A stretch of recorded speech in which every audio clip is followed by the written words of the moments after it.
नमस्कार, मी शाहिद खेरटकर सह्याद्री समाचार मध्ये आपल्या सर्वांचं स्वागत करतो। पाहूयात एक विशेष बातमी। गुहागर विधानसभा मनसे आम्ही लढणार आहोत या दृष्टिकोनातून आमची वाटचाल सुरू आहे। आजच्या त्याच पद्धतीचा आमचा पदाधिकाऱ्यांचा मेळावा त्यांना मार्गदर्शन या ठिकाणी झालं आणि सन्माननीय राजसाहेब ठाकरे यांचा दौरा 15 तारखेनंतर या ठिकाणी लागणार आहे। त्याचं देखील नियोजन या ठिकाणी करण्यात आलं। एकंदर गुहागर विधानसभा आम्ही ताकदीने लढवणार आहोत आणि या संदर्भात प्रमोदजी गांधींसारखा चेहरा या विधानसभेमध्ये उमेदवार म्हणून द्यावा अशी मागणी गुहागर तालुका, चिपळूण तालुका आणि खेड तालुका जे गुहागर विधानसभा मतदारसंघामध्ये येतात तिथल्या सगळ्याच पदाधिकाऱ्यांनी ती माझ्याकडे आज मांडलेली आहे आणि निश्चित या संदर्भात मी सन्माननीय राजसाहेब ठाकरे यांची भेट घेऊन हा इथला अहवाल मी सन्माननीय राजसाहेब ठाकरे यांच्याकडे पर्यंत देईन आणि निश्चित प्रमोदजींना उमेदवारी मिळेल यासाठी मी या ठिकाणी प्रयत्न करेन। आपण या आजच्या या छोटेखानी कार्यक्रमाला या ठिकाणी आलात त्याबद्दल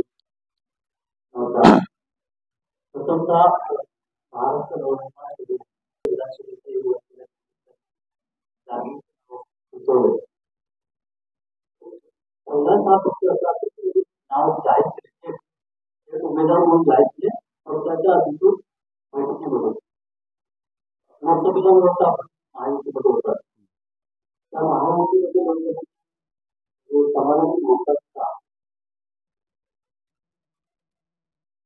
महाराष्ट्र नवनिर्माण सेना हा खऱ्या अर्थानं या महाराष्ट्रामध्ये वेगळी वाटचाल करणारा हा पक्ष आहे। आपण सातत्यानं साहेबांची जर भाषणं पाहत असाल किंवा त्यांचे विचार पाहत असाल तर आपल्याला हे पाहायला मिळते। गुहागर विधानसभेमध्ये गेली 4 वर्ष 3 ते 4 वर्ष प्रमोदजींसारखा चेहरा किंवा प्रमोदजींसारखा एक उमदा तरुण त्या ठिकाणी पक्ष संघटन बांधणीचं काम करतोय आणि ते वाखाणण्यासारखं आहे किंवा ते आमच्या कार्यकर्त्यांना प्रोत्साहन देण्यासारखं आहे आणि म्हणून या मतदारसंघामध्ये काम केलं तळागाळातला कार्यकर्ता त्याची अशी मागणी आहे की आम्हाला येणाऱ्या विधानसभेमध्ये प्रमोदजींसारखा उमेदवार असावा आणि मला वाटतं ही त्यांची रास्त मागणी आहे आणि या तिन्ही तालुक्यांमध्ये त्यांचं काम आहे आणि म्हणून या मागणीचा विचार नक्कीच राजसाहेब करतील। आता याला प्रश्न आपला बिनशर्त पाठिंब्याचा की लोकसभेसाठी मोदीजी पंतप्रधान व्हावेत यासाठी सन्माननीय राजसाहेब ठाकरे यांनी दिलेला तो पाठिंबा होता।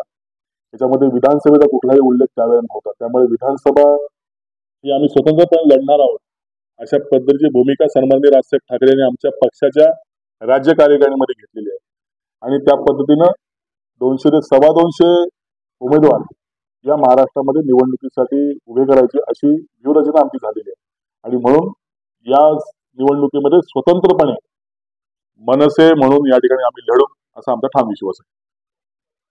कोकणामध्ये ज्या ज्या ठिकाणी आमचे पोटेन्शियल आहे ज्या ज्या ठिकाणी आम्हाला वाटतं की या ठिकाणी आमचा उमेदवार निवडून येऊ शकतो जसं आमचं दापोली विधानसभा आहे, गुहागर विधानसभा आहे, संगमेश्वर आहे, राजापूर आहे, सिंधुदुर्गातले आमच्या 2 विधानसभा आहेत। इथे आपण ही निवडणूक लढू शकतो। आमचं रायगडमध्ये गेल्यानंतर एक महाड विधानसभा आहे, त्यानंतर आम्ही एक श्रीवर्धन लढू शकतो। अशा या विधानसभेमध्ये आमची चाचपणी चालू आहे आणि तिथे आमचे उमेदवार उभे राहतील। ज्या भागात आमचे उमेदवार किंवा तिथं संघटन नाही असं आम्हाला वाटतंय त्या ठिकाणी त्यावेळेच्या परिस्थितीनुसार आम्ही आमचा निर्णय त्या ठिकाणी घेतला जाईल।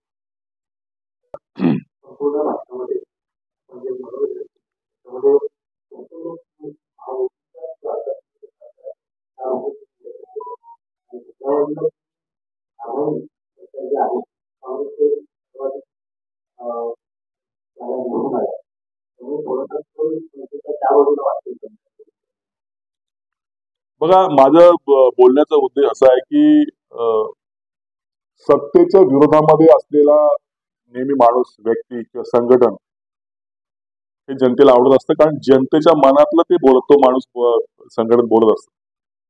त्यामुळे सत्तेच्या बाबतीमध्ये जी धोरणं चुकलेली आहेत किंवा त्यांचे जे चाललेली वाटचाल आहे याच्यावरती आसूड ओढणं आमच्यासारख्या विरोधी पक्षाचं काम आहे आणि मला वाटतं निकोप लोकशाहीचं लक्षण आहे। त्यामुळे आम्ही सातत्याने सत्तेच्या विरोधामध्ये आमची कायम ओळख राहिलेली आहे। ज्या वेळेला काँग्रेस राष्ट्रवादी सरकार होतं काही वेळेला त्यांच्या विरोधामध्ये आमचं सातत्याने चळवळ राहिलेली आहे, तशी आमची ह्याही वेळेला सत्तेच्या विरोधामध्ये आमची चळवळ राहिलेली आहे किंवा राहणार. त्यामुळे याच्यामध्ये कुठल्या पक्षाला आम्ही जास्त जवळ करतोय किंवा यांना विरोध करतोय असं नाही आहे. आमच्या व्यवस्थेच्या विरोधातला हा लढा आहे.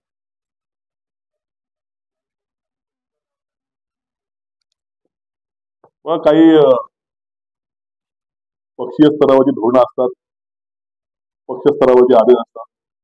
तशा पद्धतीने राजसाहेबांचे आम्हाला आदेश होते. मला वाटतं काही दूरदृष्टी ठेवून किंवा काही गोष्टीची त्यांना काही गोष्टी लक्षात आल्या असतील म्हणून कदाचित त्यांनी यामध्ये ही सीट पाठी घेतली असेल. पण हे त्यांनी सांगितलं हे वारंवार होणार नाही अशा पद्धतीने देखील त्यांचं स्टेटमेंट होतं. त्यामुळे काही गोष्टीवरती समजून झाला असेल, परंतु हा सातत्याने होणार नाही अशी भूमिका देखील राजसाहेबांची आहे. त्यामुळे या निवडणुकीमध्ये आम्ही सोबळावरती उभं राहणार नक्की आहे.